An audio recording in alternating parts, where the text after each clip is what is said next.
Kung ikaw ay isang mage user, malamang inis na inis at asar na asar ka na kapag merong Athena Shield ang kalaban kasi parang wala ka ng damage, di ba? Yang Athena Shield kasi maganda talaga yan pang counter sa mga mage.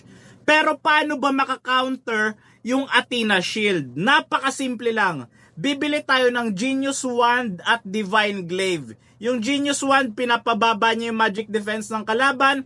At yung Divine Glaive naman, bumubutas talaga at tumatagos sa armor ng kalaban. At yung dalawang yan, may pambutas talaga yan sa armor ng kalaban, lalong-lalo na sa magic defense. Parang ganito lang yan. Halimbawa, yung puso mo ay gawa sa bakal at nababalot ng makapal na kalasag.